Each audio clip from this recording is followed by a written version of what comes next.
Boa tarde, gente. Iniciando aqui mais uma edição do Hipersinapse. Hoje uma edição especial, né? Uma edição comemorativa dos 200 anos, né? Do bicentenário da independência do Brasil. E para falar a respeito, para a gente trocar uma ideia aqui sobre o bicentenário, relembrar um pouco a história do Brasil, comentar assim o que essa data representa, né, para o nosso país. Está aqui comigo o professor Giovanni Souza. Boa tarde. Como Deus se falou, estamos aqui, né, para debater o assunto sobre bicentenário do Brasil, né, questão da dependência do nosso país. E vamos passar uma tarde aqui conversando, Deus. É isso aí. Seja bem-vindo, Giovanni. É um prazer te receber aqui no Hipersinapse. E você, né, que está aí acompanhando a nossa live, se quiser participar dessa conversa, é só enviar uma mensagem para o número que vai aparecer aí na tela agora, o 67982198858. É só enviar uma mensagem de áudio ou de texto mesmo para o nosso WhatsApp. Esse número é do nosso WhatsApp. Também no chat, né, do YouTube, né? Pode mandar sua mensagem lá que a gente vai ler conforme for sendo possível, né? E também esse número, ele é a nossa chave Pix. Quem quiser colaborar com o canal, né, para que o canal se mantenha, né, porque afinal de contas tem um custo manter um canal como o Hipersinapse. E quem quiser colaborar com qualquer valor, é só fazer sua doação para nossa chave Pix, que é esse número que está aí na tela, o 67982198858. Então, posto tudo que tinha para dizer na abertura, né? Vamos lá, Giovanni. Primeiro, eu quero começar com o seguinte ponto. Para você, pessoalmente, né? O que representa o 7 de setembro, a data de independência do Brasil? Bom, Debs, eu acho que para todo brasileiro, né, é um momento muito marcante, onde se lembra aí o momento de independência, né, do surgimento do nosso país mesmo como soberania, né? Sim. Enfim, é algo marcante, assim, em relação à história, né, da construção do nosso país. Tá certo. E já tem um comentário aqui no chat aqui do YouTube, né? O Lucas, que também tá sempre com a gente aqui. Ele escreveu assim: esse hipersinapse patriótico será histórico. KKKK, boa tarde. Valeu, Lucas. Vai ser histórico mesmo. Esse vai ser realmente... Bicentenário, né? O bicentenário é marcante, né? Então... E aí, Giovanni, a gente tava conversando aqui antes de iniciar, né? O que a gente tava achando das comemorações agora do bicentenário, né?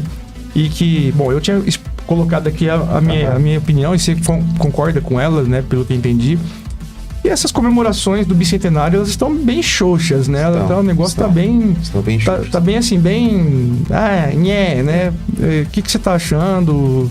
Explana um pouquinho sobre isso. Olha, se você for botar na história aí, né? A gente pode pegar essas grandes comemorações em relação ao aniversário da independência do Brasil. Você pega ali 50 anos, né? Dom Pedro II fez toda aquela homenagem ali, né? Sobre a questão de 50 anos de independência do Brasil.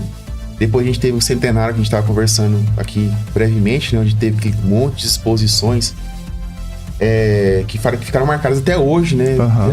De exposições internacionais que teve aqui no Brasil, que nunca teve mais, né, na história do nosso país. 150 anos também, né? A gente teve também grandes comemorações durante a ditadura militar. E a gente teve até uma mini Copa aqui no Brasil, né? A gente estava comentando aqui agora, onde o Brasil, por coincidência ou não, chegou às finais contra Portugal, né? Fez um gol de 1-0 aí o Garrincha fez um gol contra Portugal, vencendo a mini Copa aqui no Brasil, simbolizando todo esse processo aí. Então a gente teve momentos assim marcantes da relação à dependência do Brasil, né? E esse agora a gente tá vendo aí que ele tá sendo utilizado assim de maneira... maneira política, né? Politizaram, né? O 7 de setembro. Assim, partidarizaram, né? Acho que seria a expressão mais, né? Porque, claro, o processo de independência sim é um processo político. Sim. Mas foi partidarizado, né? Acho que assim, a ideia de patriotismo, né, também foi partidarizada. Sim, foi patriotizada. A gente caracteriza muito, né? E uma coisa que eu venho conversando com alguns amigos e tal sobre essa questão do patriotismo aqui no Brasil, né? É que, assim, teve lá o regime militar e essa ideia do patriotismo, ela foi muito trabalhada durante o regime e tal, né? Acabou meio que se tornando um símbolo do regime militar, o conceito de patriotismo. Então, houve essa, vamos chamar de apropriação, né, do regime pela ideia de patriotismo. E aí, quando caiu o regime militar, eu percebo que houve um movimento inverso em relação ao patriotismo. Se os militares abraçaram fortemente a ideia de patriotismo, a democracia pós-regime militar se afastou dessa ideia, né? E não só que foi uma coisa, vamos dizer assim, espontânea, não, foi proposital. Parece que foi um movimento mesmo, assim, de tipo... esse negócio de patriotismo remete ao militarismo, que remete à ditadura, que... Associou muito, né? Isso, Então, assim, eu tenho essa impressão de que houve uma propaganda de rejeição à ideia de patriotismo. E aí é onde a gente vê que o 7 de setembro, né, ele foi perdendo significado, né? Não só o 7 de setembro, né? Também o próprio descobrimento do Brasil. Sim. Teve aquele momento dos 500 anos, descobrimento lá em 2000 e tal. Teve todo toda uma celebração, né, em torno dos 500 anos, né, do Brasil.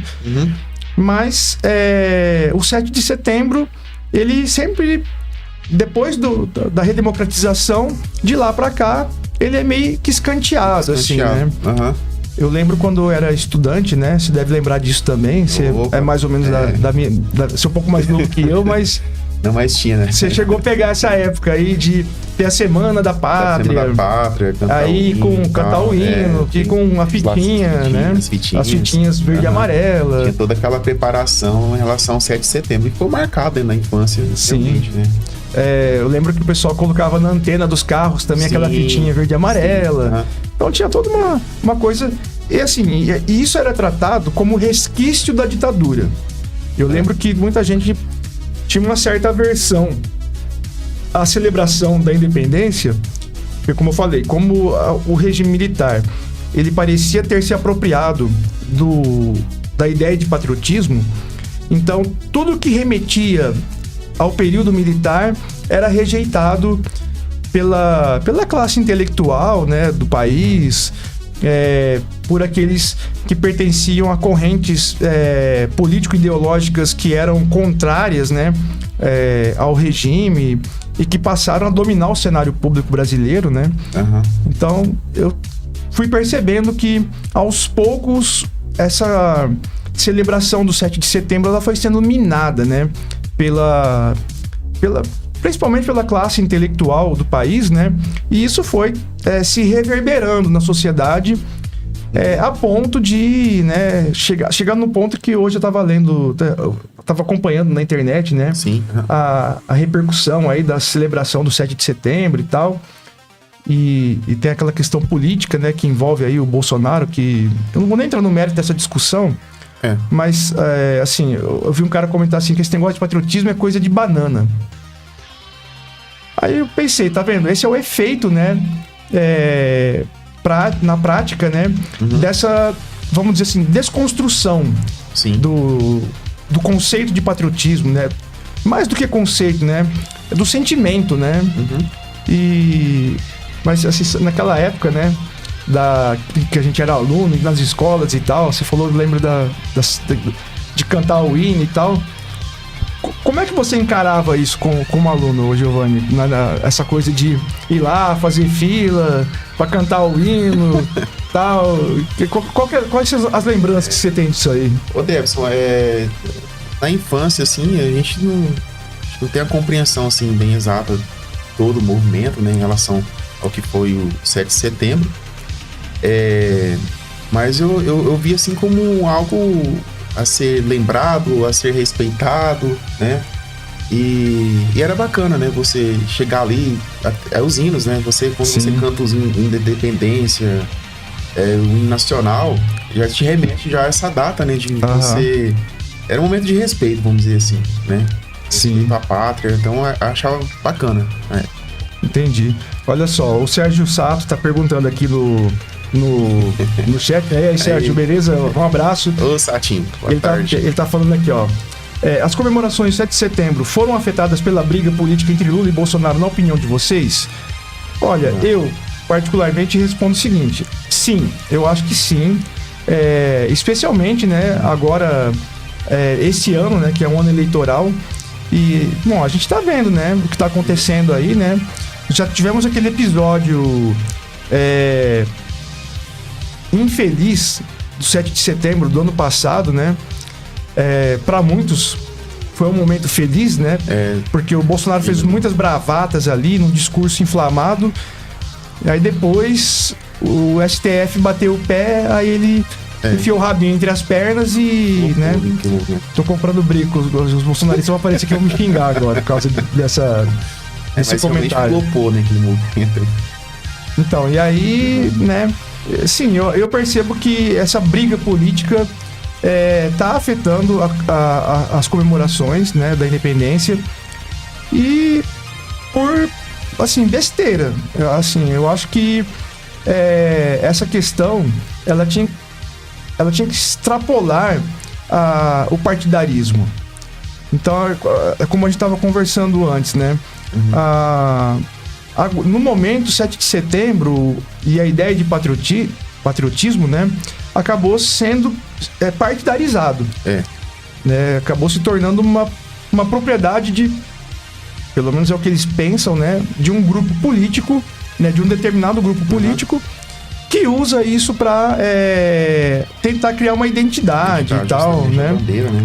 E assim, acaba afetando mesmo, né, a ideia de se comemorar, de se celebrar esse momento tão importante, né? O que você acha aí? Qual que é a sua... Você vai com o relator ou quer complementar? De certa forma, eu concordo, né?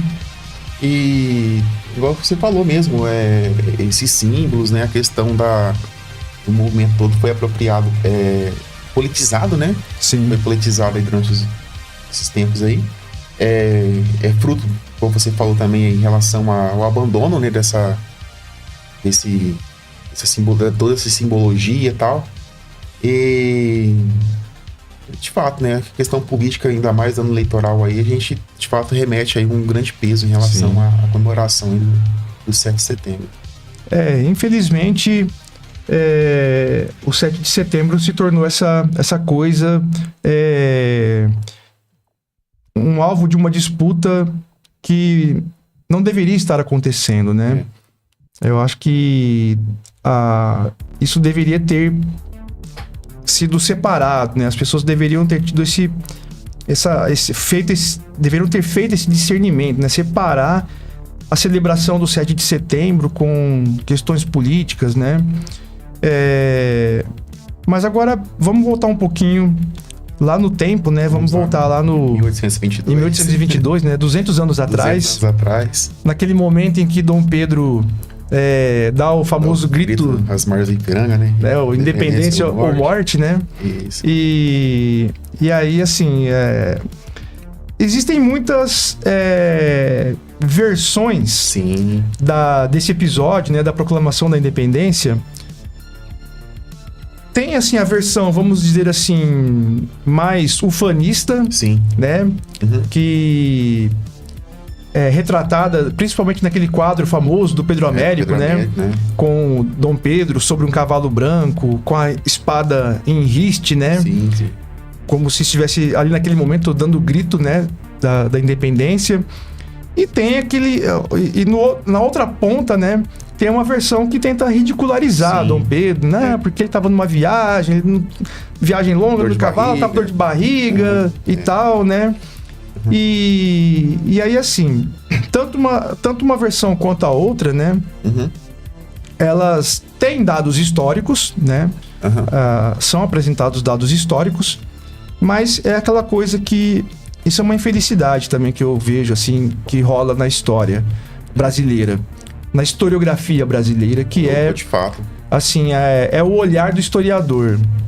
Então, assim, o Heródoto, o pai da história, ele estabeleceu a história como a arte de relatar aquele momento. A palavra história, né, vem do grego, que significa isso, relato. Então, só que o historiador criou um vício, né? O historiador do século XX, principalmente, da segunda metade do século XX, especialmente para cá, ele criou um vício de que os fatos são interpretáveis. Você pode fazer interpretação dos fatos. E aí você coloca ali, muitas vezes, uma lupa ideológica para analisar os fatos. E aí você constrói uma narrativa a partir dos fatos, de modo que o fato em si, ele fica ofuscado por essa narrativa que está muito contaminada ideologicamente. Pelo menos assim, essa é a visão que eu tenho da historiografia brasileira, especialmente da brasileira, da história do Brasil. Então, assim, o que realmente aconteceu ali, naquele dia, naquele momento, e assim, aí, quanto mais versões eu ouço, mais confuso eu fico. Acho que todo mundo ficaria, né? Porque, assim, são apresentados dados, informações, até aquela coisa assim de você ter os fatos e você manipular os fatos conforme a conveniência ideológica, conforme a conveniência de quem está narrando o fato, e você omitir alguns fatos que vão compor toda a conjuntura ali da situação, e tem ali, aí você omite, pega os pontos que te interessam e você pinta um quadro, com aquelas tintas que você escolheu. Sim. E deixa outras tintas que fariam diferença na pintura de fora. Aí outro vai lá, pega as tintas que ficaram de fora, pinta um quadro conforme a conveniência dele e apresenta uma outra narrativa, que é isso que eu falei. Tem aquela versão que eu chamei de aqui, apelido de ufanista, do quadro retratado no quadro do Pedro Américo, e tem essa versão que ridiculariza Dom Pedro. Dom Pedro era um ser humano, né? Opa. Então ele estava... Literalmente, né? Pois é. E aí, é aquela coisa. Essa confusão, esse mar de confusão. Para você, Giovanni, como você avalia essas narrativas, né, sobre a independência? Qual delas parece para você mais verossímil? Explana um pouco sobre isso aí. Bom, Davidson, eu acho que a história ela não se apega, né, a certos dados específicos, né? A história ela é uma construção, né? Sim. Né? E o que eu vejo é o seguinte, né? Eu achei muito interessante também que um movimento recente em relação à valorização dessas figuras, né, que compõem aí a construção do Brasil, e que de certa forma, através de forma midiática, vamos dizer assim, né? Sei lá. Teve esse processo de desconstrução durante a história. Talvez isso tenha sido utilizado para alguma finalidade, né? Você tem ali o Dom Pedro, que teve dor de barriga, o Dom João, que era um gordinho que sempre tinha uma coxinha. Comedor de coxinha, né? A Maria Louca, né? Aí você tinha também a outra lá que era viciada em sexo, esqueci agora. Nossa, deu um branco na... Ai, meu Deus. Enfim, a gente vê todos esses processos aí minimizando figuras importantes, né? Que, de certa forma, fizeram essa grande contribuição para a construção da história do Brasil, tá? Mas, de certa forma, a gente vê toda essa construção aí para tentar diminuir, né? Essas pessoas, né? Sim. Assim que eu encaro essas versões aí de...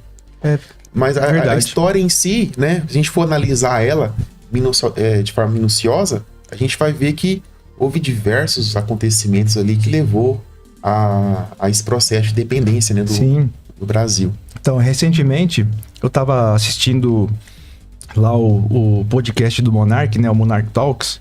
lá no Rumble, né?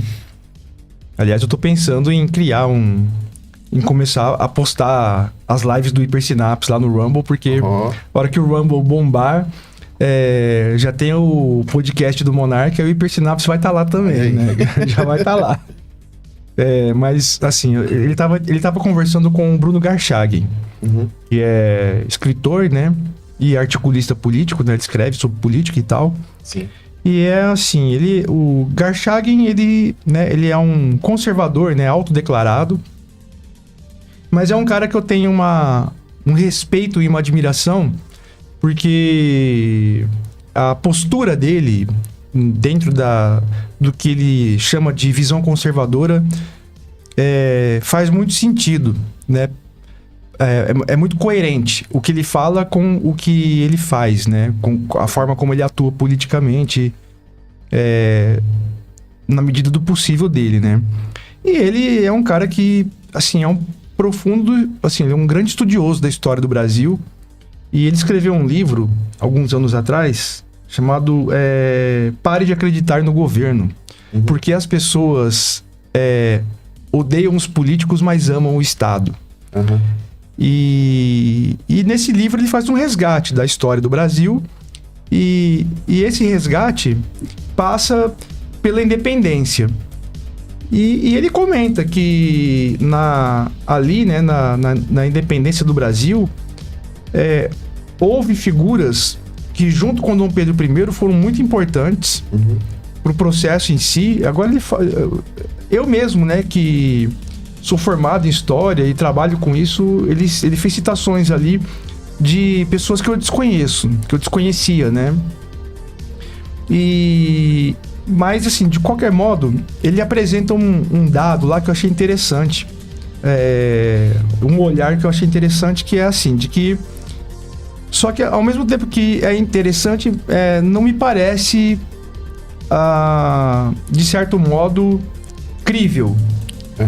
Que Dom João VI teria sido condescendente com a independência brasileira, né?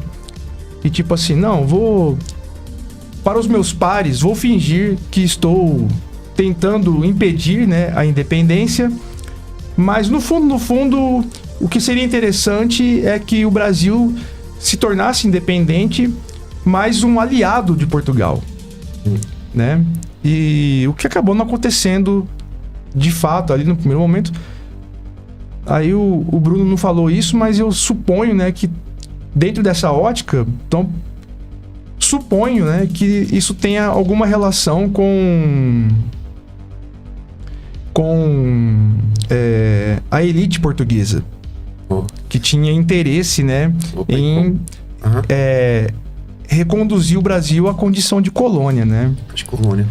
A gente estava até conversando esses dias sobre isso, né, de que quando a família real portuguesa veio para o Brasil em 1808, em 1815, Dom João VI eleva o Brasil ao posto de Reino Unido a Portugal e Algarves.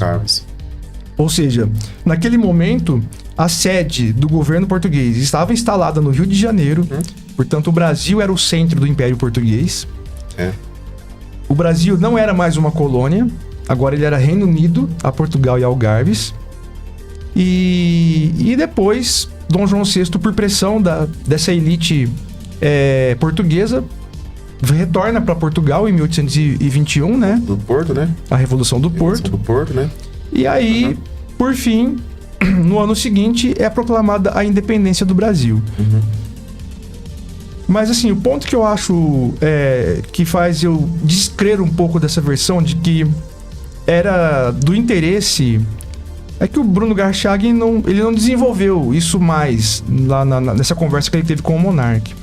Porque uma interrogação que ficou na minha cabeça foi a seguinte: ok, se era do interesse de Dom João VI que o Brasil se tornasse independente e fosse próximo a Portugal como um aliado, né, um grande aliado, por que foi exigida uma indenização? Sim, 150 libras, né? Foram, acho que foram 12 milhões de libras esterlinas. Isso mesmo. que o Tô confundindo outro dado aqui. que o governo português exigiu, né? Sim. E a Inglaterra, né? A Inglaterra que pagou esse valor, né, para juros. E depois veio cobrar da gente, né? Assim, ó, eu paguei, indenizei o Portugal, né, Dom João VI, pela independência de vocês. Agora vocês estão me devendo aí 2 milhões de libras esterlinas. Vou cobrar de vocês juros módicos, tá? Que vocês estão começando agora. Então, assim, teve essa situação, né? Mas, enfim, sobre essa versão aqui, tô te contando ela agora, né? Sim. Aí eu imagino que você tá aí pensando algumas coisas. O que você acha dessa versão? Ela te convence, Giovanni? Em relação à independência do Brasil de início ali, né? Esse pagamento de qual valor mesmo? 2 milhões, né? 2 milhões de libras esterlinas, né? Acho que até o próprio reconhecimento do Brasil de início foi algo meio que complicado, né? O Brasil foi o único país aqui na América a ser uma monarquia, né? Enquanto as colônias espanholas estavam conseguindo aí, essa dependência, né? Instalando ali a República, né? O Brasil permanecia como uma monarquia. A gente teve ali, de início, os Estados Unidos foi o primeiro país a reconhecer de fato nossa dependência, né? E foi tido assim, entre trancos e barrancos. Ô, Debs, a minha visão assim em torno gira, né? Eu acho que é até meio polêmico e tal, mas eu acho que é um problema que o Brasil enfrenta até hoje, é a questão da briga de classes, né? Porque você vê desde o processo da independência, até em Portugal mesmo, a Revolução do Porto, né? Você vê que você tem uma elite, né? Por trás, né? Agindo sob pressão, sobre interesse, né? E acabou que modelando, né, boa parte esses caminhos aí da história. Até Dom João, quando voltou para Portugal, os poderes dele foi minado, né? Sim. Na Assembleia lá, Assembleia Portuguesa, né? Sim. Ele teve seus poderes um pouco diminuídos em relação à governança. Interesse de uma elite comercial, né? Então eu vejo isso, que acho que não é a figura em si, Dom Pedro, Dom João, né? Todo o processo, né? Né? Então, tipo, a gente minimiza muito a história apenas nessas figuras, mas por baixo da cortina mesmo, a gente tem todo, né, um trabalho, né?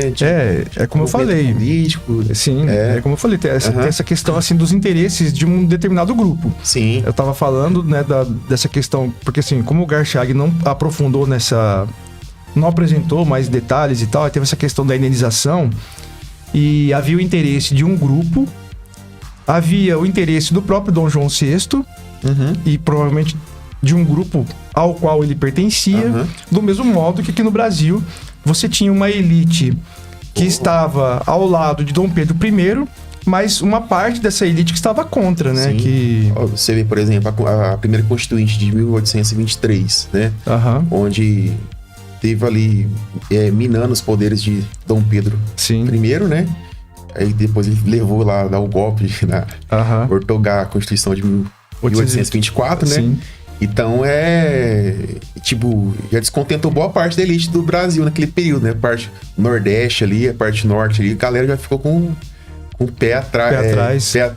Revoltadinhos aí, que culminou depois em outras revoltas, né? Sim. Então a gente vê isso nitidamente aí em relação a...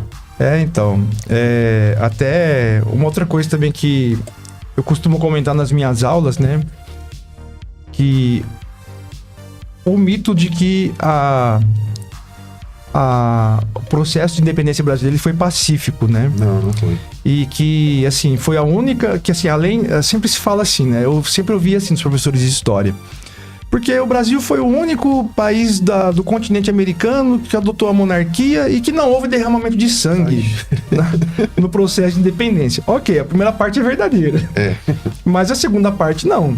Assim, não houve derramamento de sangue, tipo assim, exército contra exército. Um exército brasileiro contra o exército português, como aconteceu em outras regiões da América Latina, os Estados Unidos em relação à Inglaterra, que teve guerra. Não houve uma guerra de independência, assim, formal. País contra país, né? A colônia que está se tornando independente contra a sua ex-metrópole. Não houve esse embate. Mas houve um embate interno, porque assim, muitos portugueses que viviam no Brasil se revoltaram. Partido Português, né? Exato.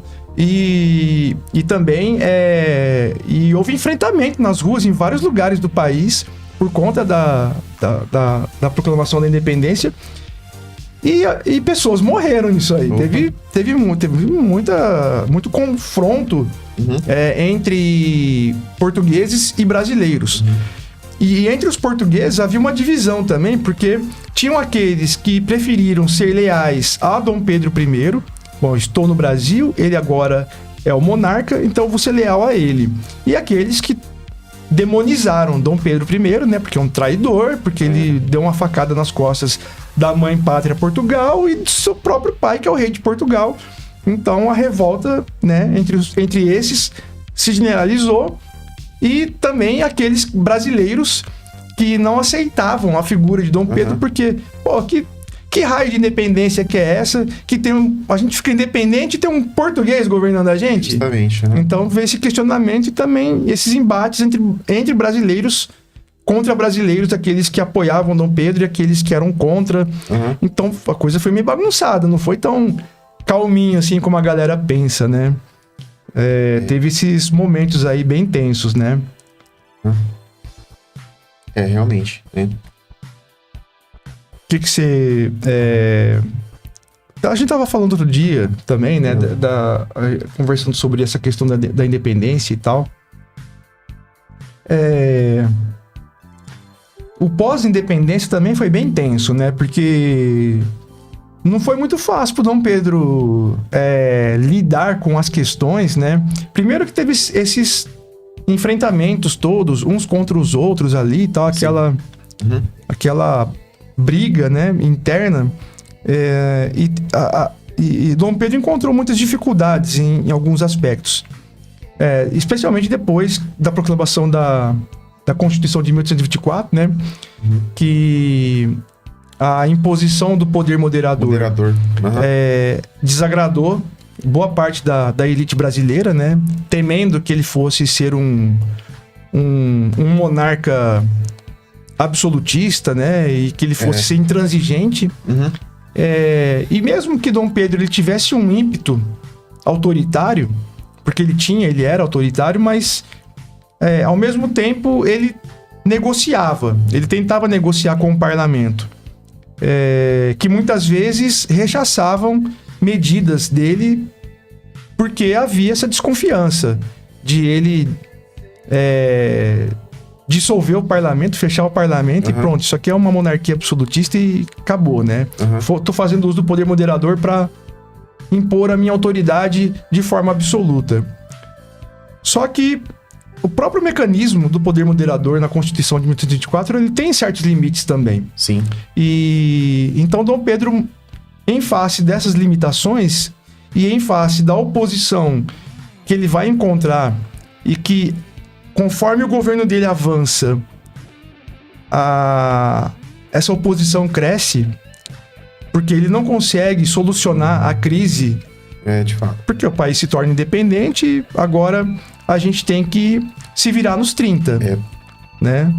Tanto é que quando ele volta a Portugal, né, a imagem dele tá bem desgastada, né? Sim. A gente teve ali a guerra São de Pernambuco, né? Sim. A gente teve escondeu ali a revolta ali, que o negócio gerou uma certa... Enfim, desgastou um pouco a imagem, né? Sim. A gente teve ali figuras importantes que lembraram na história, como o Frei Caneca, né, tal. A gente teve a guerra da Cisplatina também. Também. Contra a Argentina, para conquistar... E no fim, a Cisplatina acabou não ficando nem com um nem com o outro. Nem com o outro, né? Hoje é o Uruguai, né? Então, de fato, não foi algo assim pacífico, né? Tipo, ó, a gente... o Brasil é um país dependente agora e daqui pra frente a gente vai... Não, teve trancos e barrancos, né? Não foi um mar de rosas, Não foi um mar de rosas, né? A Constituição de 1824, apesar de ter dado plenos poderes para ele, mas não foi assim, nessa... Essa facilidade aí. Não, e não só, ele foi pra Portugal, ele volta pra Portugal, assim, desacreditado, né, assim, desmoralizado. Mas ele volta doente pra Portugal, né? Ele vai, volta... assim, o cara entra numa depressão profunda. Ele sai daqui, assim, destruído emocionalmente, e isso teve reflexo na saúde física dele, né? E tanto que logo depois ele morreu. Ele foi pra Portugal, voltou pra Portugal em 1831. Em 34 ele morreu. Pouco tempo, Ele tinha 35 anos de idade. Cara, ele morreu, jovem, ele morreu muito jovem. Muito jovem, Então, assim, você vê, assim, que só por esses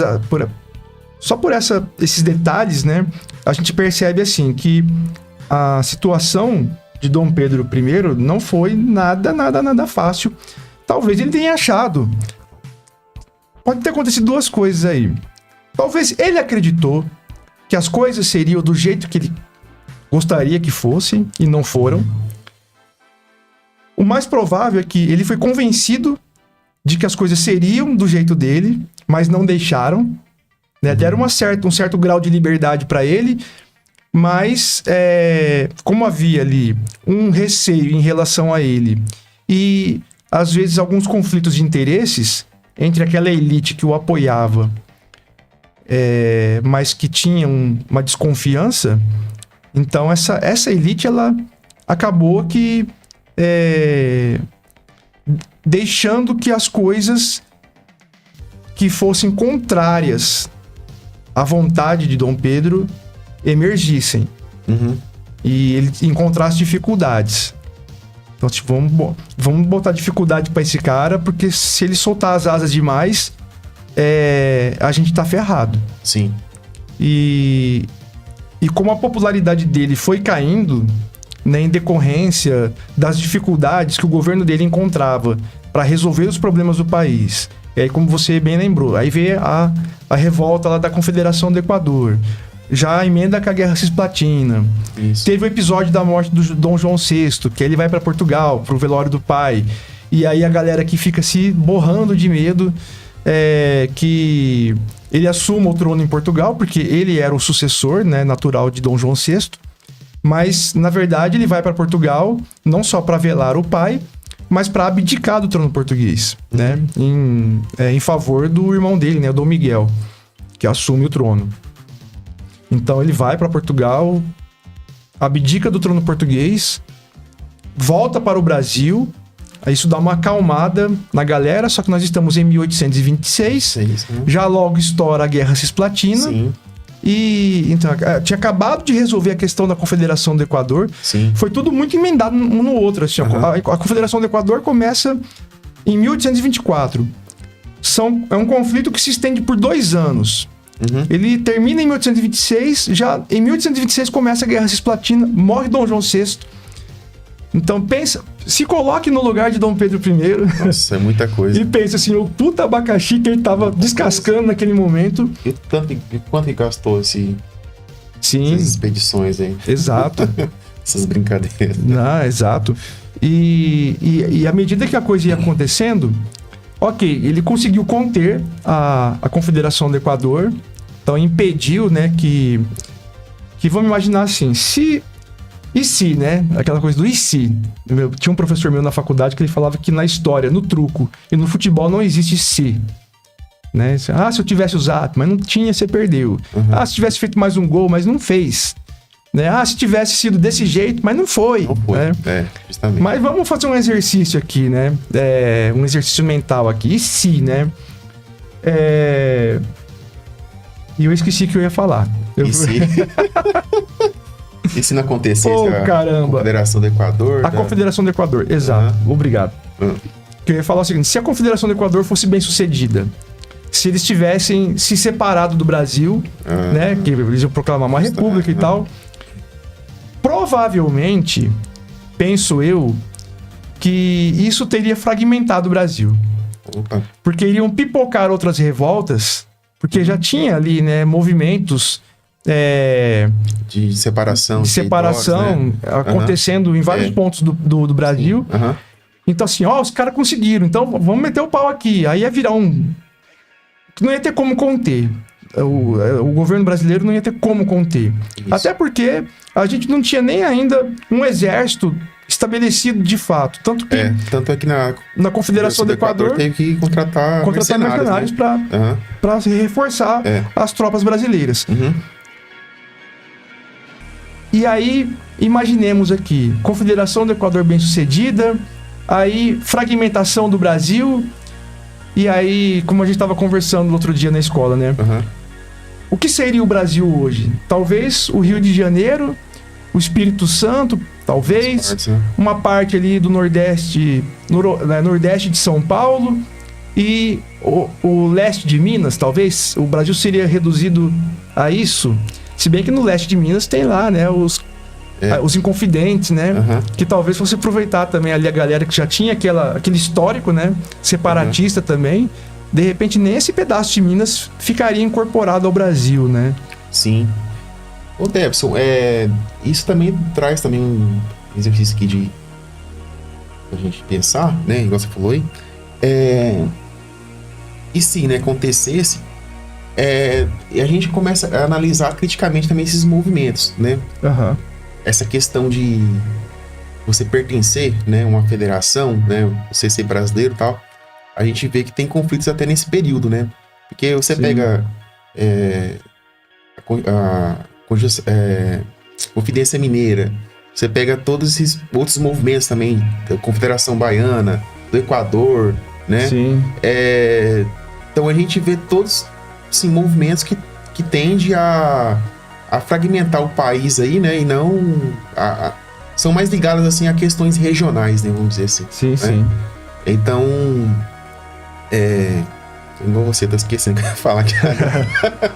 Então são movimentos ligados assim a questão mais regional, né? De questão de você criar, né, um estado para si só.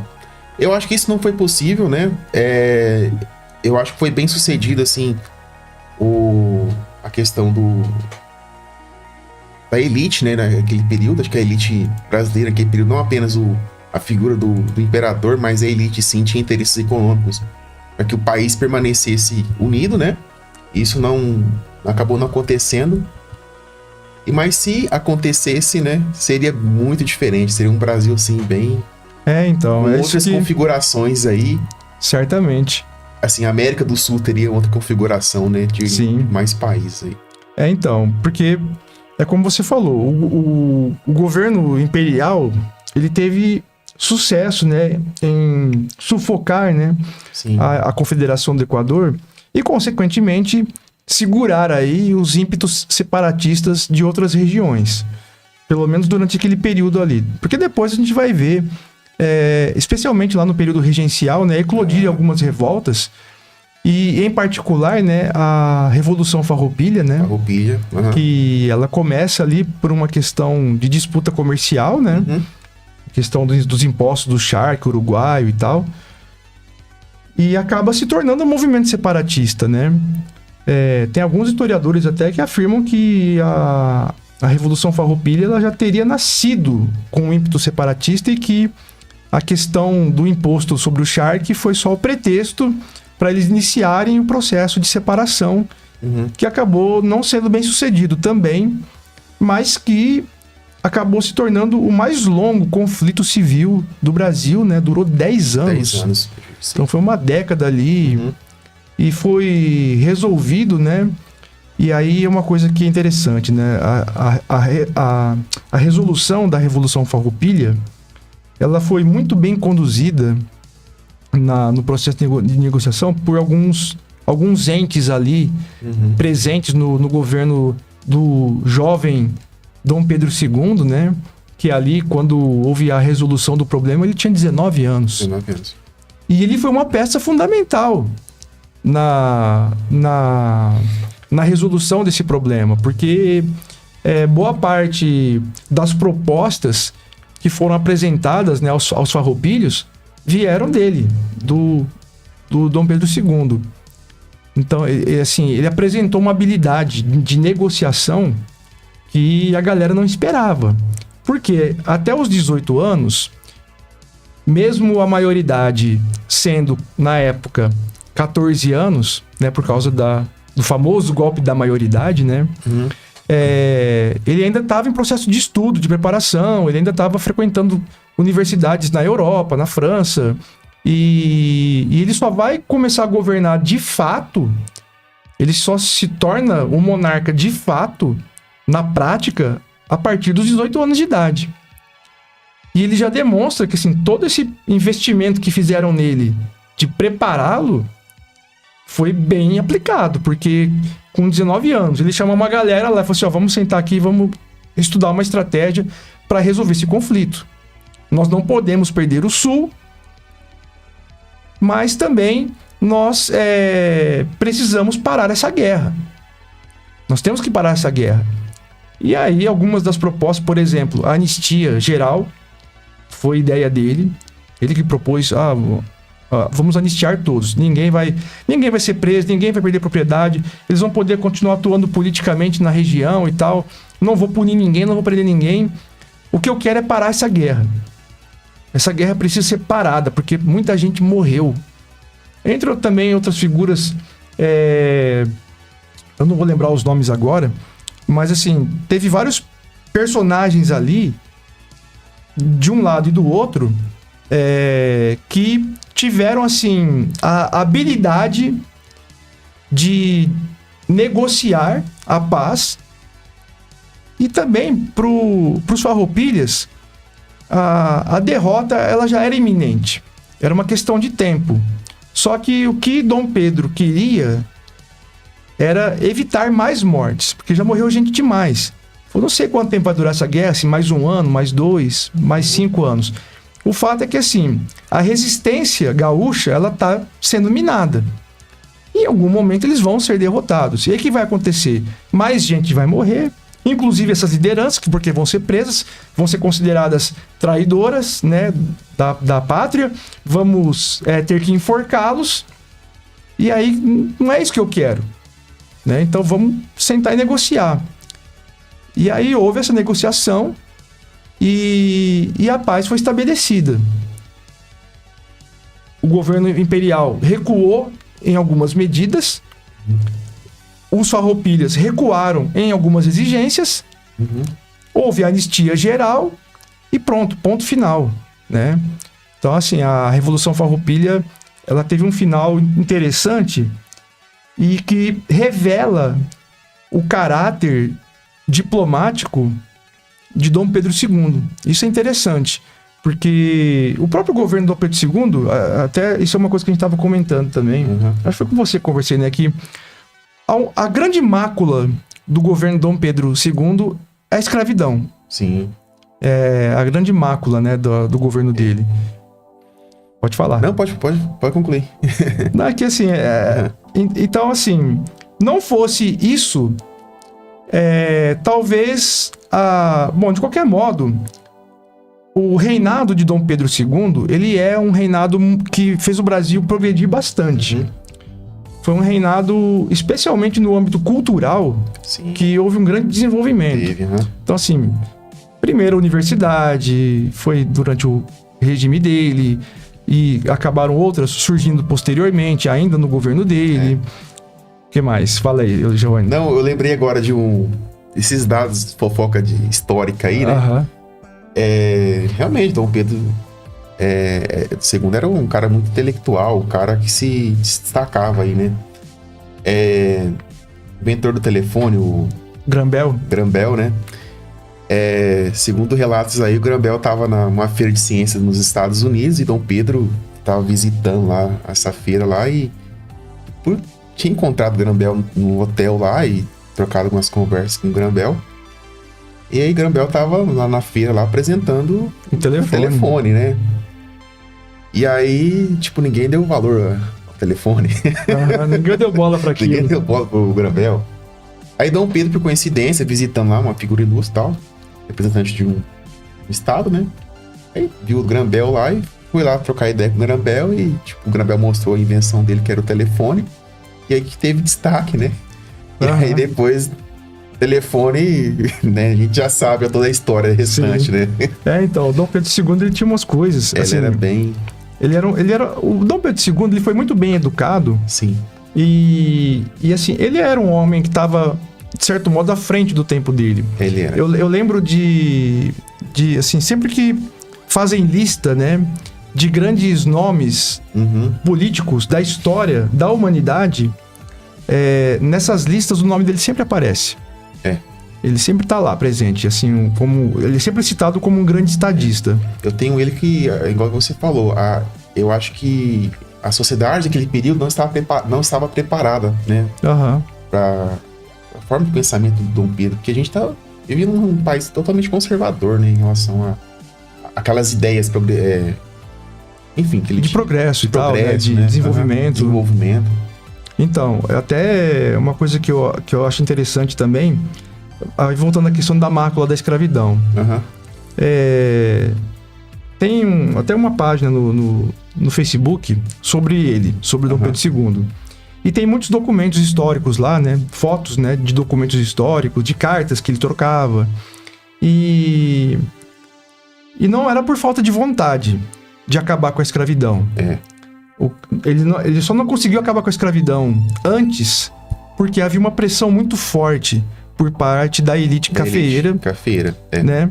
Então, assim, ele enfrentou essa pressão e ainda assim ele foi introduzindo aos poucos, ele foi escalando, né, a abolição da escravidão. Primeiro veio lá a Lei Eusébio de Queiroz, proibindo o tráfico de escravos no território brasileiro. Depois veio a Lei do Ventre Livre. Por fim, a Lei dos Sexagenários, até chegar na Lei Áurea, onde finalmente é abolida a escravidão. Mas o preço que ele pagou por isso foi o desgaste dele em relação à elite. A elite, né? Que não se contentou. Que não se contentou e foi se afastando dele e se aproximando do movimento republicano. E até financiando o movimento republicano, que acabou acontecendo 1 ano e meio depois da proclamação da abolição da escravidão. Sim.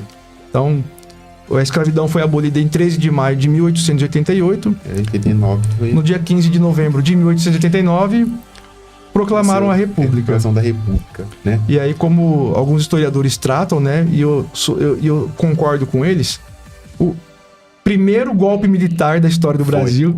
Justamente. Né? E... pode falar. Não, pode concluir. E que, né, assim... que acabou marcando...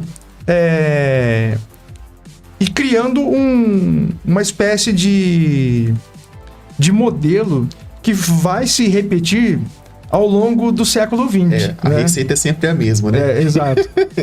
A receita dos golpes sempre são as mesmas. Então, o Davidson, eu tenho uma certa visão crítica, né? Desde o processo de independência do Brasil, 1822, é esse pano de fundo, né? A questão, a gente sempre tem a figura da elite sempre articulando, né? E em 1822, por exemplo, a gente teve proclamação da República, mas foi para pouco, né? Isso aí. Sim. Algumas camadas mais pobres aí foram deixadas para trás, os escravos, então poucas pessoas participaram realmente desse movimento. Inclusive tem você falando disso, né, dos escravos e tal, uma das grandes questões, né, do pós-abolição da escravidão, que muitos historiadores reclamam, né, sobre não haver nenhum plano de inclusão dessas pessoas, né? E por não ter havido esse plano de inclusão, é que se configurou a discriminação racial no Brasil, né? No pós-abolição da escravidão. E também tem, né, assim, uma coisa que é interessante, tem um personagem, tem 2 personagens pelo menos, que estavam envolvidos nisso, e que quase ninguém lembra deles, quase ninguém os cita, que são o André Rebouças e o Luiz Gama. Esses 2 caras, especialmente, tinha mais, mas eles principalmente, eles estavam envolvidos, o André Rebouças principalmente, tá? Envolvidos num projeto social para a inclusão dos ex-escravos, que seria executado caso o governo de Dom Pedro não tivesse sido derrubado. Quando o governo é derrubado, quando acontece o golpe republicano, o André Rebouças, ele vai até o governo republicano para apresentar o projeto de inclusão, que é rejeitado. Tipo assim, velho, sai daqui, sai com esse negócio pra lá, ninguém se interessa por isso, não. O movimento da eugenia, né? O embranquecimento. Né? E também, assim, o positivismo, né? Tava muito arraigado nos republicanos. Uhum.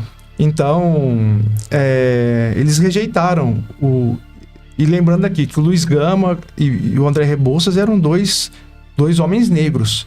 Negros, estudados, gente que era, assim, próxima do imperador, muito próximos, amigos pessoais do imperador.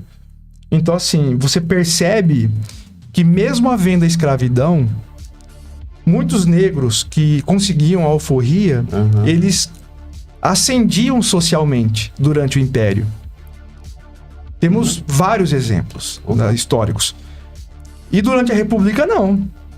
Quando começa a República, o que vai acontecer é justamente o contrário. Porque vai haver um processo de exclusão dos ex-escravos, né? O movimento sanitarista que teve, né? Sim. Em relação enfim, teve todo um projeto de se eliminar realmente, né, os negros no Brasil, né? Sim. Através do processo de miscigenação, da eugenia, né? Da eugenia. Teve influência do positivismo, teve forte influência e tal. E realmente teve essas partes negras. Você pega, por exemplo, eu faço esse exercício com meus alunos, né? Tipo assim, no século XIX vieram os imigrantes da Europa, né? Italianos, alemães. E tal. Cara, a gente acabou de passar por um processo de dependência de escravos. Então, tipo assim, falta de mão de obra, não tinha. A gente tinha um monte de escravos libertos.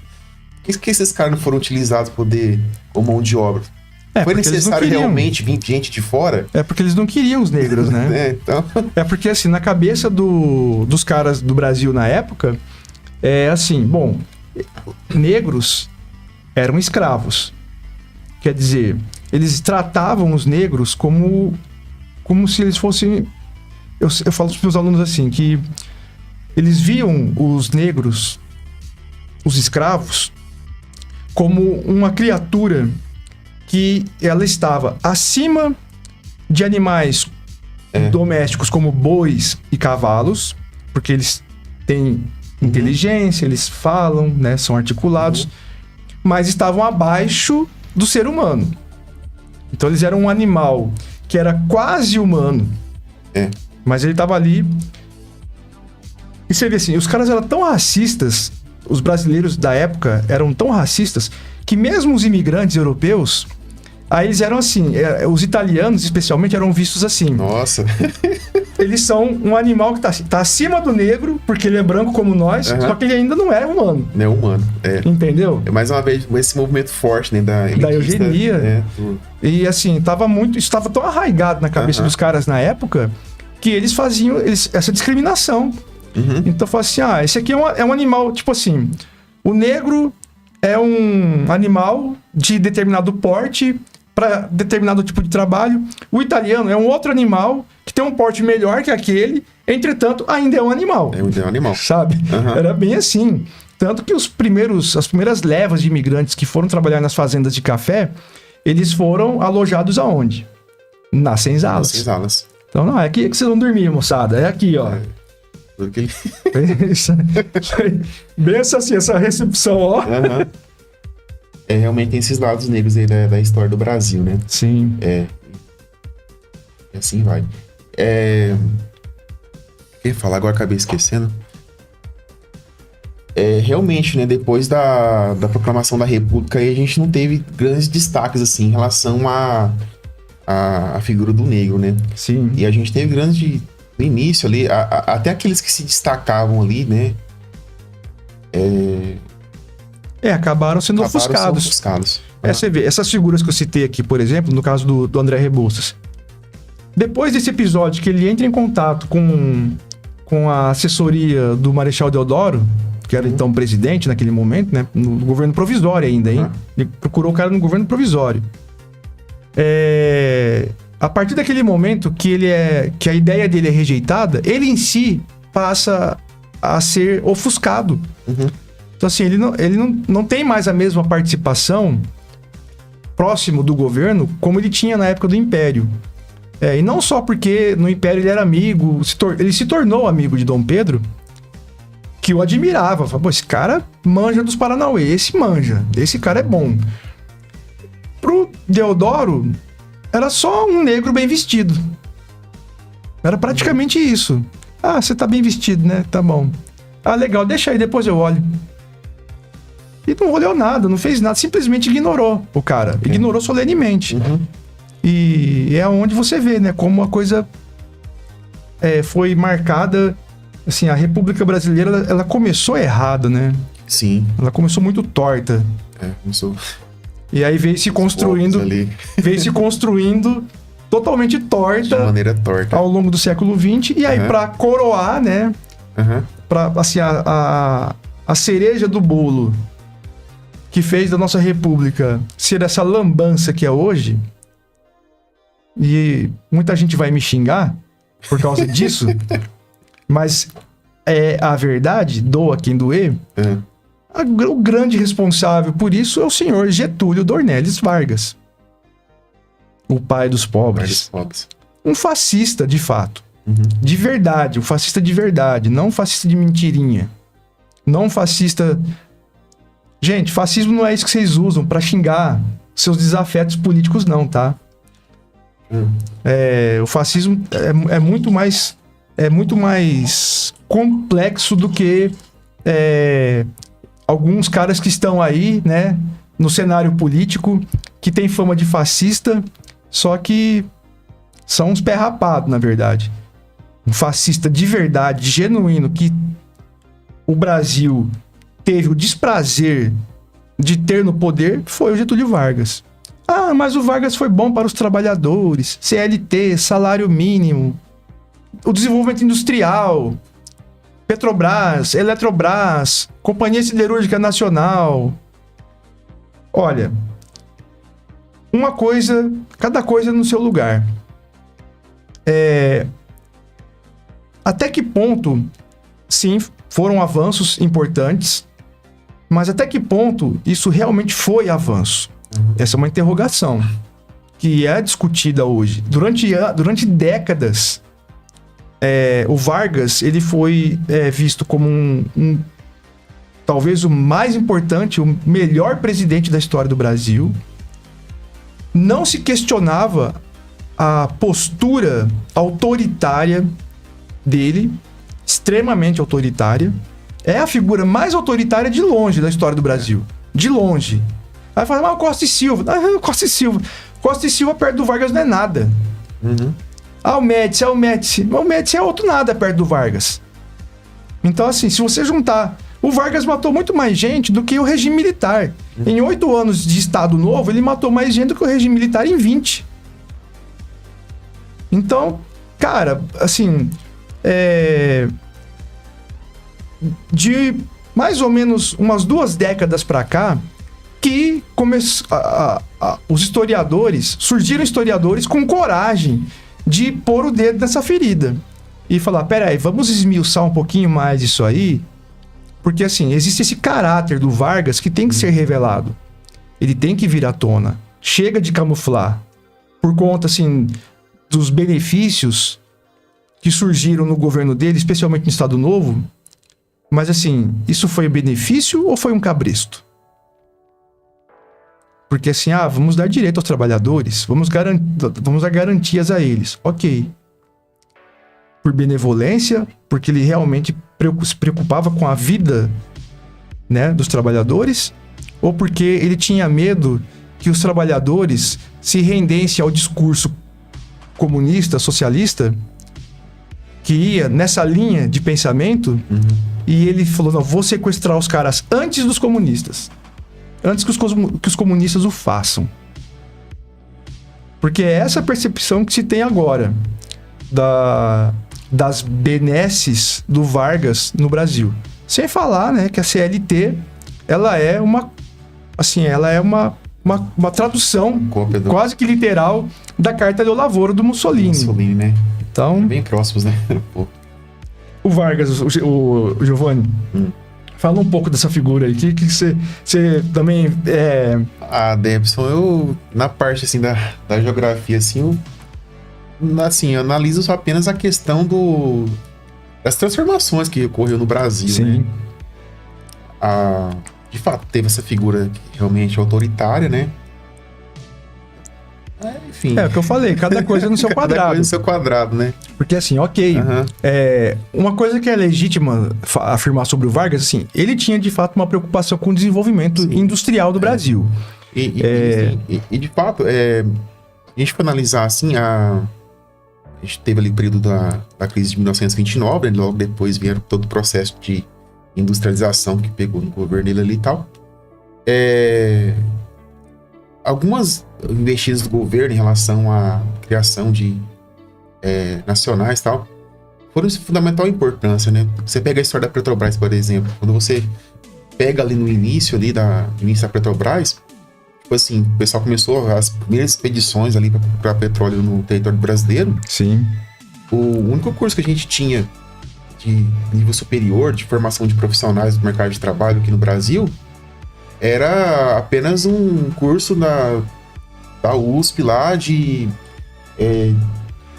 agora esqueci o nome agora, do campo da geologia, de análise de solo para plantio de agricultura. Sim. Né? O Brasil até então era um país agrário, né? Sim.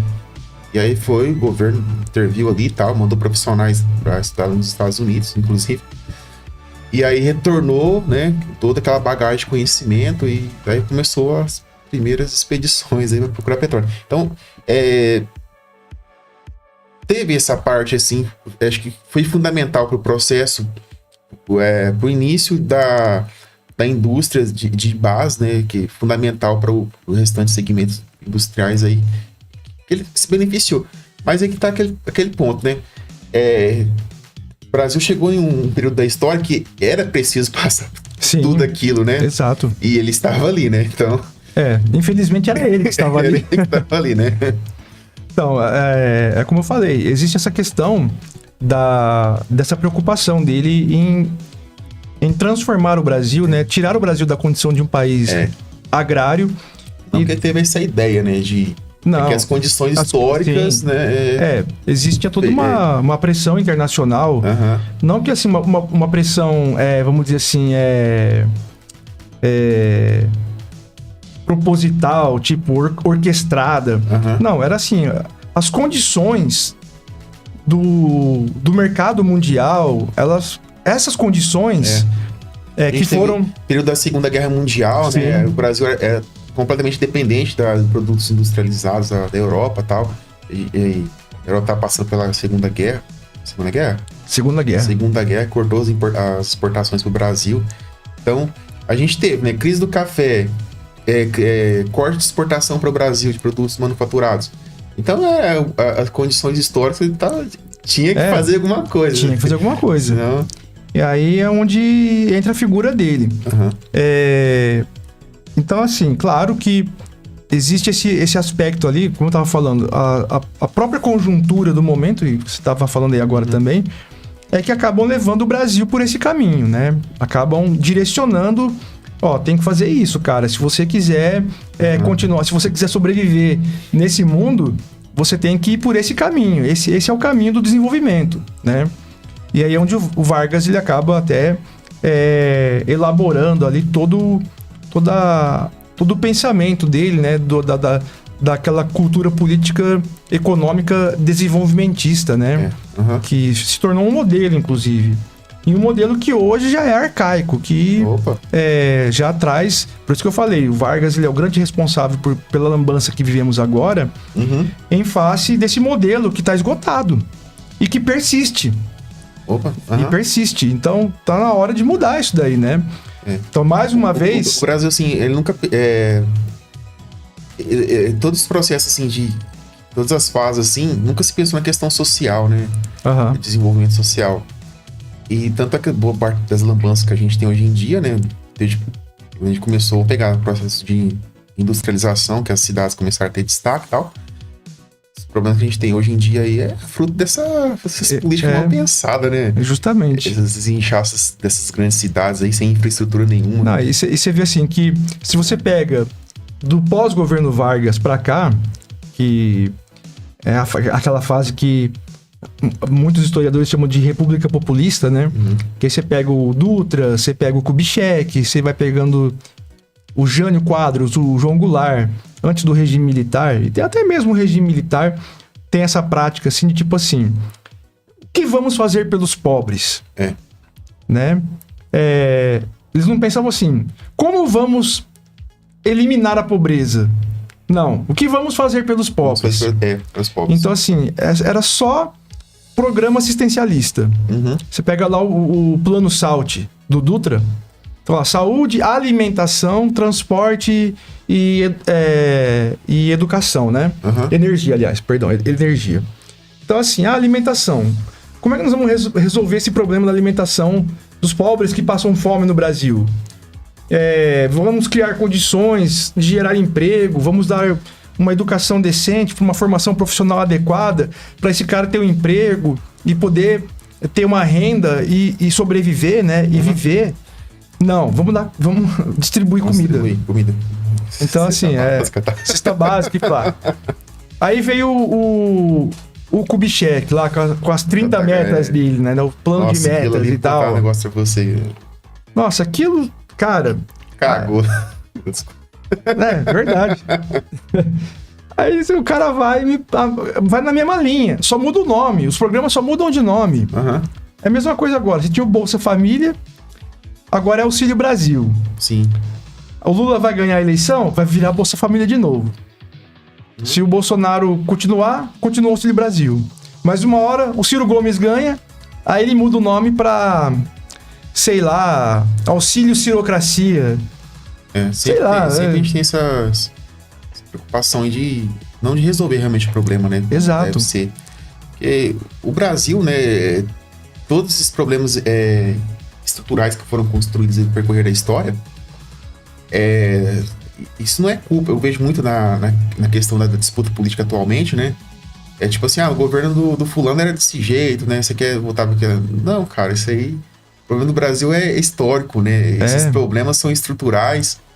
Acho que sempre existiu na história do Brasil, desde quando a gente se entende por gente, né? Pois é. Então, não é de agora que surgiram e as soluções apresentadas não, assim, ao meu ver, não são plausíveis em relação a resolver o problema. As soluções, geralmente, elas são paliativos. São paliativos. É tipo assim, resolve, assim, temporariamente um determinado problema, mas quando vence a proposta... cria-se outros problemas, surgem outros em decorrência daquele que foi apresentado como solução e que no médio e longo prazo se transforma em um outro problema, em um grande problema. E assim, a gente vê isso, como você disse, né? Desde que eu me entendo por gente também, né? Que eu vejo assim, quando eu comecei a acompanhar a política e tal... que, com exceção do plano real, o resto foi tudo paliativo. Nenhuma das propostas que vieram após o plano real e antes do plano real, elas foram efetivas, como foi o plano real, por exemplo. O plano real, se não tomar cuidado, se fizerem bobagem, vai acabar... destruindo, né, esse projeto, que eu acho que é a única coisa que funcionou no Brasil desde então. É a única coisa que eu olho e falo assim, nossa, o que deu certo no Brasil, vindo do Estado, vindo do governo? Plano Real? O Plano Real deu certo. O resto é paliativo. Aí você pode falar assim, ingresso nas universidades, ProUni, FIES. Bom, o FIES é antigo, né? O FIES, ele vem desde... os militares, né, que existe financiamento de universidade particular, né, para pessoas que não têm condição de pagar. Foi mudando de nome só. Só foi mudando de nome, como tudo no Brasil. Você só vai pegando a ideia do outro, aí você dá uma mexidinha nela e muda o nome. Pronto. Ou vou pegar o Bolsa Família, vou meter um 13º ali, vou aumentar para R$600, Auxílio Brasil. Aí parece que a pessoa é o pai da criança. Quando essa criança, ela já vem de outras épocas, né? ou mesmo que tenha surgido recentemente, mas é igual eu falei do negócio do financiamento das universidades, né? O FIES. Vem desde os militares, esse financiamento, né? Então, assim, aí só foi mudando de nome. No governo do Fernando Henrique, que ele mudou, porque eu esqueci como era o nome do programa na época do regime militar, e esse nome foi mantido durante o governo Sarney, Collor, Itamar. Aí foi o Fernando Henrique que mudou o nome do programa. Foi durante a época do Fernando Henrique que houve uma mudança aí no nome, houve algumas modificações. Depois, acho que foi ainda do Fernando Henrique, acho que foi durante, eu não lembro agora se foi no primeiro mandato do Lula, que passou a ser chamado FIES.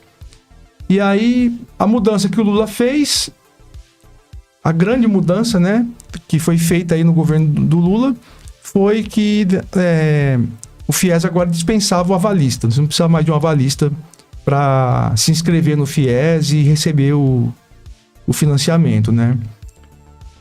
Mas, assim, é isso, cara. Os caras vão só mudando de roupa. A criança é a mesma, só que eles só vão mudando de roupa. Ô, Debson, sabe que eu... Esse aqui também agora a questão também do tamanho territorial do Brasil é um negócio que afeta bastante, né, em relação acho que aumenta bastante os problemas que o Brasil tem, né? Então, a gente pegar o Brasil de ponta a ponta, a gente tem diversas realidades, assim, diferentes, né? Quando a gente pega ali pra geografia ali na regionalização do Milton Santos ali, que ele pega a área concentrada ali, né? A região centro-oeste, parte sul ali, é onde de fato tem desenvolvimento no Brasil, né? O restante do Brasil é totalmente desassistido, né? Desassistido. E o que eu vejo é o seguinte, né? Em relação a... Vou falar aqui agora. Em relação a resolver, né, esses problemas, assim, no Brasil, que o Brasil tem, de fato, assim, é um negócio muito difícil, né? Essas medidas paliativas aí não adiantam de nada, né? De fato, é bom você ter pessoas formadas, né? País, né? Ter educação, né? Beleza, é bacana. Mas se a gente não pensar num projeto de desenvolvimento, né, para o nosso país, né? A gente já discutiu, tem algumas vezes, né, em relação à infraestrutura do país, é um negócio muito precário. Você chega a te dar risada, né? Você pega infraestrutura de transporte, você pega ali de comunicação, de energia. É apenas centrado nessa parte, né, concentrada que o Milton Santos fala, que é a região sudeste e parte do sul. E o restante do país não se beneficia em relação a isso. Cara, você vai no norte de Mato Grosso, por exemplo, sinal de celular Eu até falo pros alunos de sala de aula, faz aquela propaganda da TIM, né? TIM pra todo o Brasil. Todo o Brasil que é esse, cara? Eu vou dentro do Brasil, não pega, né, sinal da TIM. Então, a gente tá falando uma pequena parte, né? Então, é bom, né, você ter pessoas formadas, né, de educação e tal. Mas e aí, como é que tá sendo a estrutura para acolher essas pessoas do nosso país? O que tem sido feito, né, para poder conectar, de fato, todo o país, né? De você causar um desenvolvimento pleno, né? Para que essas pessoas sejam acolhidas no mercado. Sim. Né? Então, você pega, por exemplo, a Coreia do Sul. A Coreia do Sul, ela se transformou de um país pobre a um país desenvolvido, porque eles fizeram um planejamento de formar profissionais ligados à área de tecnologia. Então, assim, a educação sul-coreana, ela foi toda voltada para a formação de profissionais na área de tecnologia, de ciência, e o resultado é que 20 anos depois, tá lá, virou um dos... A gente chama tigre asiático, né? Só que lá fora é dragão, né? Dragão asiático. Então, por quê? Porque houve esse planejamento. Houve essa... Assim, nós temos que ter um direcionamento. O que nós queremos para o nosso país? Quais são nossas potencialidades? O que nós... o que nos tornará uma nação economicamente desenvolvida, socialmente desenvolvida? Qual é o caminho a ser seguido, né? Qual é a meta a ser atingida? Não há esse planejamento. Nunca houve esse planejamento. Até a imagem deles, né, eles planejaram a indústria cinematográfica da Coreia do Norte é excelente, né? Sim. Evoluiu muito durante os últimos tempos aí. Sim. Justamente para poder construir essa imagem, né, de um país. Então, só por isso a gente já percebe, né, que há esse problema no Brasil, que você não tem uma preocupação em montar um planejamento e falar assim, olha, nós queremos ser isso. E nós vamos preparar a nossa população para construir isso.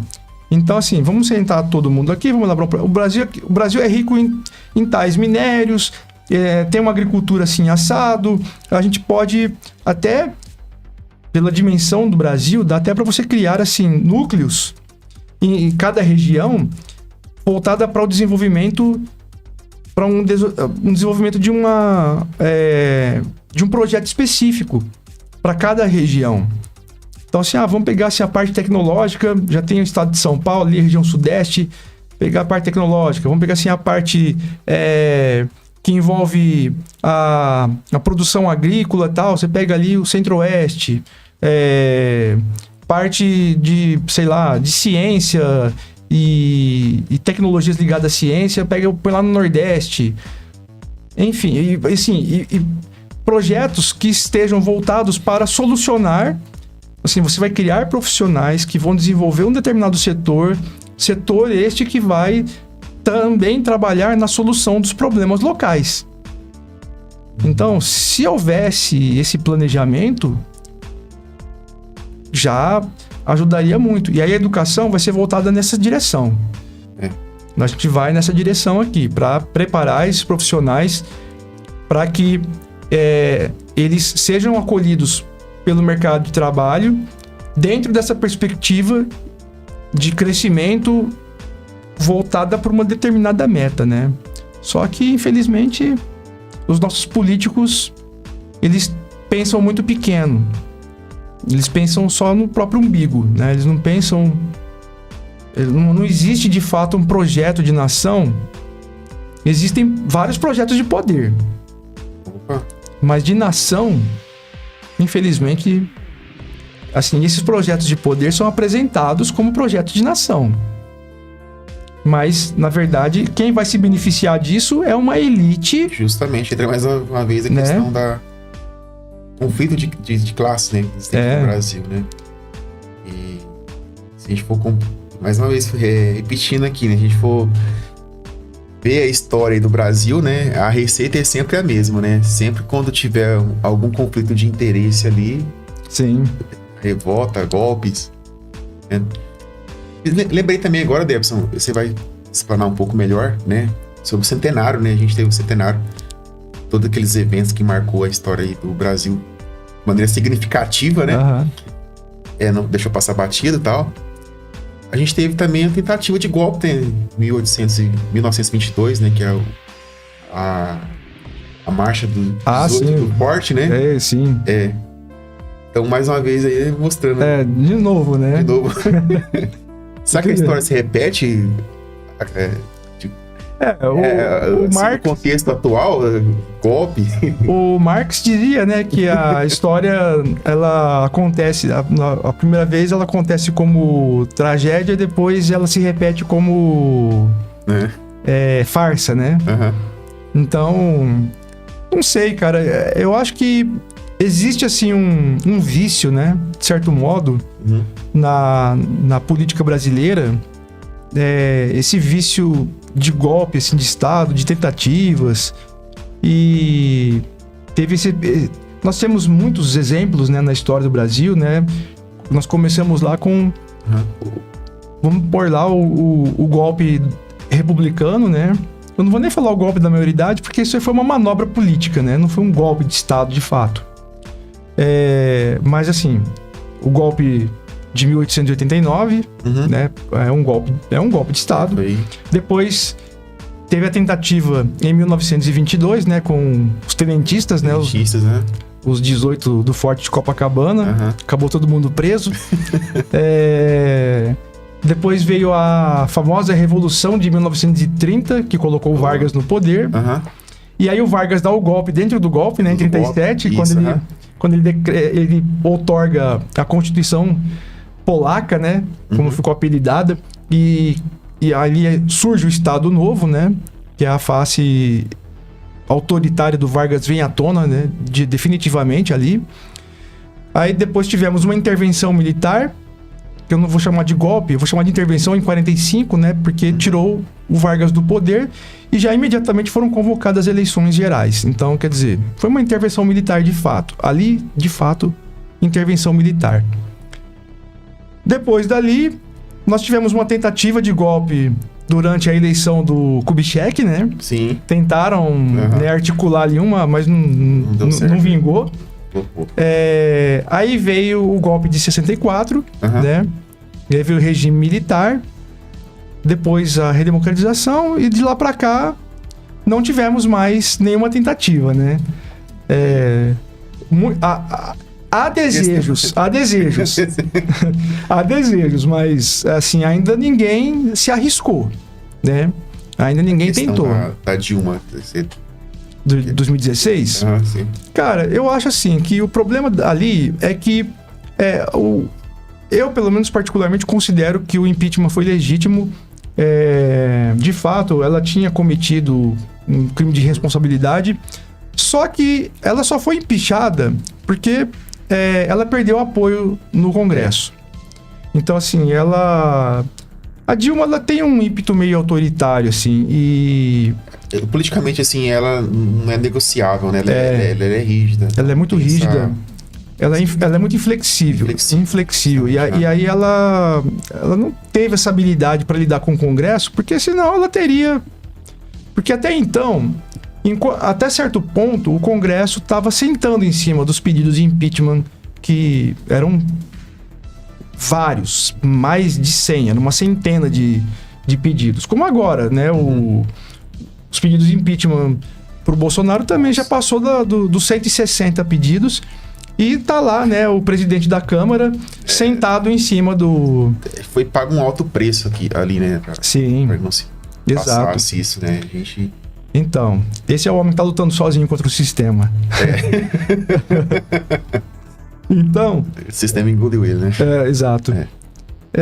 E aí... Sim, pode falar. Aí entra mais uma vez nessa questão. Eu acho que no início do programa a gente discutiu. A gente tem figuras centrais na história, né? Mas tem toda uma articulação por trás das cortinas ali para que aconteça de fato a história, né?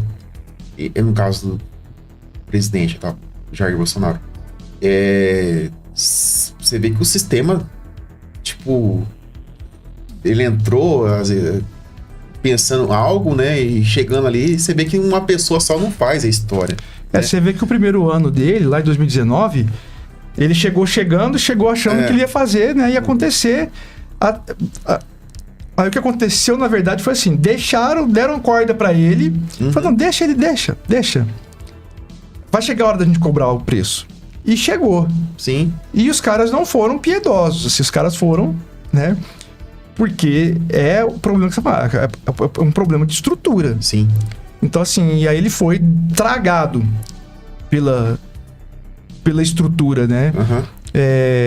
De fato, é a estrutura, E aí é onde o governo dele, que já, assim, ele já não tem muita habilidade política também para lidar com... Ele não tem flexibilidade suficiente para... E, assim... Eu não sei até quando o governo dele resiste. Eu digo assim, eu tenho a impressão que o Bolsonaro está caminhando numa direção similar ao que a Dilma fez em 2014. Então, ele tá tomando algumas medidas que são bombas que vão estourar logo ali. E que podem cair no próprio colo dele. E se isso acontecer, olha a semelhança, porque a Dilma plantou bombas que estouraram no colo dela. Ela foi reeleita por pouco e estourou tudo no colo dela, e o resultado foi o quê? Impeachment. 1 ano e meio depois, ela estava fora do governo. Eu tenho a impressão, eu posso estar errado, mas eu tenho a impressão de que o Bolsonaro tá fazendo a mesma trilha. Se ele for reeleito, as bombas que ele tá armando agora vão estourar no colo dele e ele vai perder sustentabilidade dentro do governo, como aconteceu com a Dilma. E ele vai acabar sendo empichado. Aí o presidente da Câmara vai sair vai levantar da pilha de pedidos de impeachment, vai ver um lá que tá mais bem fundamentado e falar assim, é esse aqui. E vai soltar na mão dos deputados para empicharem ele. É o que a impressão que eu tenho é essa. E o Lula que não se cuide, porque dependendo de como for, se ele for eleito, assumir o governo, e dependendo das circunstâncias, porque agora é uma situação bem diferente de 2003. Nossa, muito diferente. É uma outra realidade. O Lula não vai ser beneficiado pelo boom das commodities. Né? Porque o Lula pegou o Brasil tava num processo assim de... Igual o Getúlio lá atrás, tipo... Pegou uma fase da história que o Brasil... Então, assim, a conjuntura geral, A conjuntura geral se beneficiava, né? Sim. Então, ali, ele se beneficiou da conjuntura mundial do momento. Hoje, a conjuntura é outra, é uma conjuntura de crise. E... Então, quer dizer, ele vai assumir o governo numa conjuntura de crise e ele não vai conseguir implementar muito do que ele pretende, do que ele promete.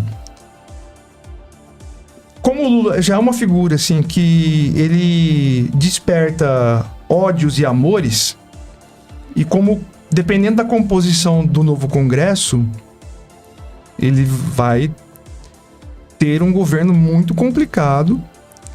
E às vezes, é igual você falou, uma pessoa só não faz história. De repente, a própria dinâmica do Congresso, dentro dessa conjuntura, vamos dizer assim, global, né, do mundo e tal, pode prejudicar o governo dele a ponto de eles acharem uma brecha para tirar ele do poder. Entende? Eu acho difícil acontecer golpe de Estado hoje no Brasil. Eu acho que não. Não é impossível, mas é improvável. Eu acho que as circunstâncias do arranjo global hoje em dia, eu acho que, assim, meu modo de pensar, né? Pode ser que eu esteja enganado, tá? Mas eu acho que é muito complicado você dar um golpe de Estado e ser beneficiado em relação a isso. Eu penso que é muito improvável. O que pode acontecer, assim, é o cara estar no poder e ele conseguir apoio para ir fazendo reformas a levá-lo à condição de um político autoritário, de exercer o autoritarismo dele, como aconteceu em alguns países aqui da América Latina, a Venezuela, por exemplo. Então ali, o golpe de Estado do Hugo Chávez, ele foi sendo construído ao longo do tempo. Ele não chegou lá, tomou o poder e é isso e acabou e já era. Não. Ele foi construindo isso. Morreu e aí o Maduro herdou isso e mantém o modelo. Mas aqui no Brasil, se for acontecer, vai ser similar, porque a única forma possível hoje é essa. Então, mas de qualquer modo, a questão, o ponto que eu estou querendo chamar a atenção é esse. Nós estamos numa conjuntura de crise, o novo governo vai entrar nessa conjuntura que provavelmente vai estar mais séria, mais grave, no início de 2023, e ele vai encontrar uma enorme dificuldade de governar, e ainda mais com, como eu falei, assim, por exemplo, uma bomba que o Bolsonaro está armando é essa questão das canetadas na Petrobras para reduzir o preço do combustível. Mas tem a política do ICMS. Ok, mas tem as canetadas da Petrobras. E nós sabemos, quando alguém tenta forçar a coisa na canetada, quando o político tenta forçar o mercado na canetada, o que vai acontecer é que uma hora não segura e dá Dilma com a energia elétrica em 2014. Justamente. Né? Então, quer dizer, ela com a energia elétrica e o Bolsonaro com combustível. Por isso que eu falo, essa bomba vai estourar ano que vem. No primeiro ano, né, do governo. Então não vai ter como, cara. Assim, aí vai ser Nossa, olha, escrevam a minha profecia. Vocês vão ver se não vai acontecer isso daí. Não, você já tá escrito já. Já é. Você não precisa ser muito esperto pra perceber, não. Ele já tá na cara, hein? Realmente deve ser complicado. Bom, Giovanni, a gente, né, acabou falando aqui de vários assuntos, né? A gente começou lá da independência e foi falando um pouco, assim, da progressão histórica do Brasil, né? E dos problemas que a gente enfrenta aí. E a gente já até tá quase aqui estourando o nosso tempo, né? Em que a gente...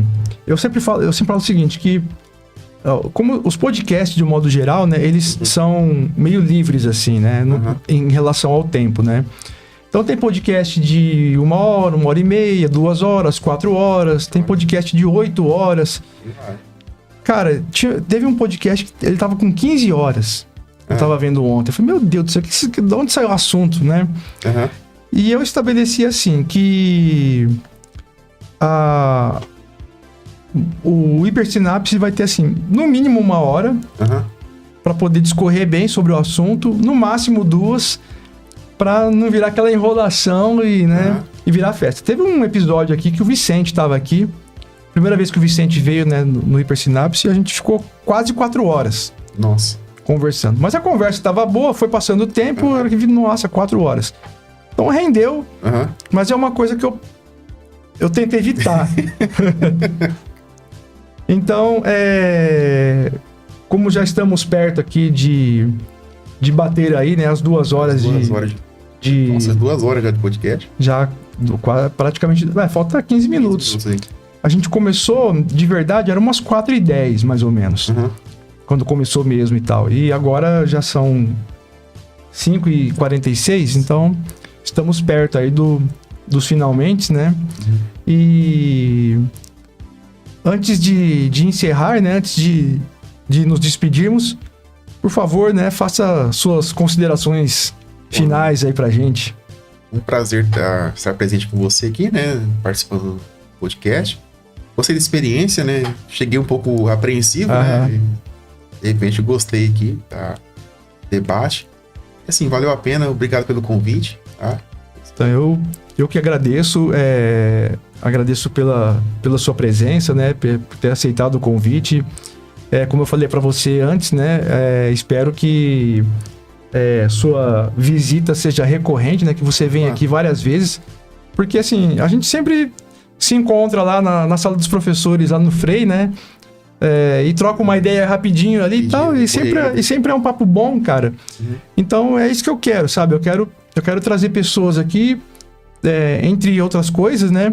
Mas eu quero dar preferência para as pessoas com quem a conversa sempre flui legal, assim, sempre... Bacana. Mesmo que exista uma diferença de ponto de vista, uma discordância aqui ou ali, mas a gente sempre é muito diplomático, né? Justamente. A gente sempre troca uma ideia numa boa, sem problema nenhum, né? Assim, existe o que eu percebo é o seguinte, Giovanni. No caso das conversas que nós temos, eu percebo que você dá abertura para a pessoa apresentar a ideia dela, a visão dela. Você tá aberto a ouvir e entender o ponto de vista dela. Mesmo que você não concorde, mas você se abre para ouvir e entender. E isso é muito raro hoje, porque hoje as pessoas elas não estão dispostas a conversar para entender a visão do outro. E elas não se abrem para... Não, deixa eu ver o que ele vai falar, porque assim, eu quero entender o ponto de vista dele. Eu não concordo, mas eu quero entender. E é difícil, você acaba se vendo muitas vezes em situações onde você está discutindo uma determinada ideia e a pessoa está só esperando o momento de você parar de falar para ela... Se unir ali para poder atacar, na verdade. Né? Em relação a isso, até prolongando um pouquinho aqui mais, essa crítica que essa abertura que eu faço, né, eu tenho uma crítica muito grande também em relação a essa conjuntura atual, sobre o lado que as pessoas escolhem, tipo, direita, esquerda, né? E, tipo, se fecham nesse mundinho, né? Sim. E, de fato, você tem que saber ouvir, né? Que o outro tem a dizer, né? Você tem que construir novas ideias, né? E a abertura é algo que te proporciona você ter um crescimento e tal, e você... Enfim, porque é bom saber ouvir o outro, né? A gente só ganha. Só ganha. A gente só ganha. Quando a gente se abre pra ouvir o outro, a gente só ganha, porque aquilo acrescenta pra gente. Você fala assim, eu não concordo, o Giovanni defende tal ideia, eu não concordo. Giovanni, me explica essa sua visão melhor. Aí você fala, não, porque eu penso assim, assim, assado. Aí você pra raciocinar, você fica, aquilo é como se você plantasse uma semente na pessoa e essa semente germina, e aí você pondera. E dentro da sua ponderação, você pode continuar discordando ou de repente você fala, não, peraí, isso faz sentido, né?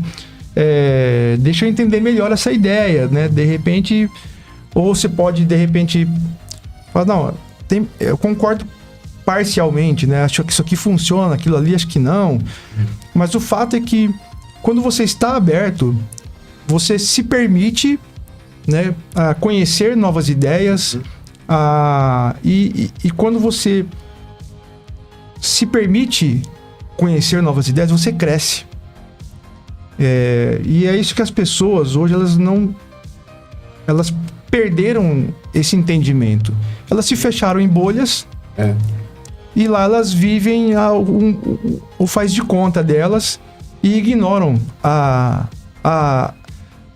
as outras realidades, que na verdade não são outras realidades. Todos estamos na mesma realidade, mas são perspectivas diferentes. Sim.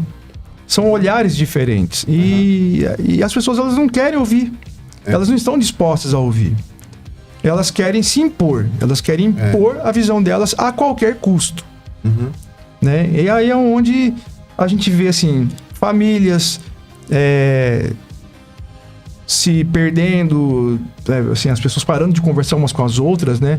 Amizades se desfazendo, porque as pessoas se fecharam nessas bolhas de tal modo e se blindaram.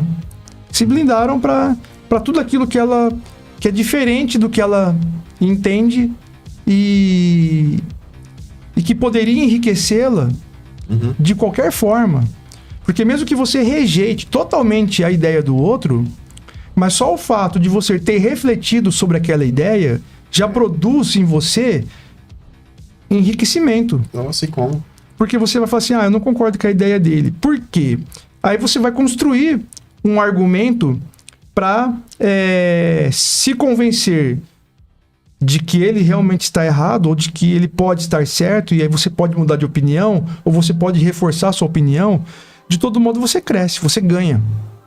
Uma pena que a gente vive uma época em que as pessoas estejam tão fechadas, estejam tão blindadas e em vários casos, né, muito radicalizadas, né, na posição, nas atitudes.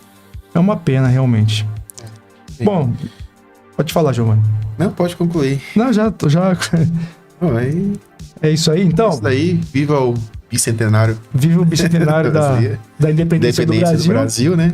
A gente pode até numa outra ocasião discutir se o Brasil é realmente independente ou não, que essa é uma discussão que sempre vem à tona, né? Essa aí é...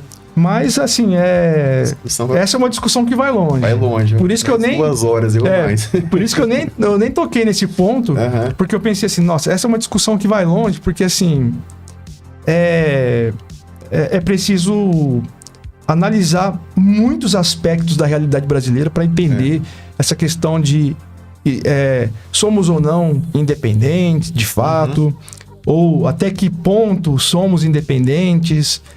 Enfim, aí já entra até no campo da filosofia isso aí. Vai até no campo da filosofia. Sai do campo da história, da política, da geografia e entra no campo filosófico. E vamos marcar para outra hora então esse assunto aí. Vamos marcar para um outro momento. Bom, Giovanni, então te agradeço mais uma vez por estar presente aqui, prestigiando aqui o Hipersinapse, dando nos permitindo esse privilégio. A vocês que nos acompanharam aí, né? Também quero agradecer a audiência de todos, né? E domingo que vem estaremos de volta aqui com mais uma edição do Hipersinapse. Na próxima quinta deveremos ter um papo de quinta também, né? Vou chamar o Vicente aqui pra gente falar umas groselhas aqui. Então, quinta-feira, 9h30 da noite, teremos aí uma edição do Papo de Quinta. E no domingo que vem, estaremos com mais uma edição do Hipersinapse. Tenham todos um excelente restinho de semana, um excelente restinho de feriado. Amanhã, eu tô achando que hoje é domingo, velho. Tá com cara de domingo mesmo. Tá com cara de domingo. Por isso que eu tô falando, na semana que... Não, é domingo, né? Domingo agora. Eu tô na quarta-feira, pô. Tô viajando aqui. Então, assim, amanhã é o Papo de Quinta, tá? Às 9h30 da noite. E domingo próximo, mais uma edição do Hipersinapse, beleza? Gente, valeu, Giovanni. Um abraço a todos e... Cadê aqui?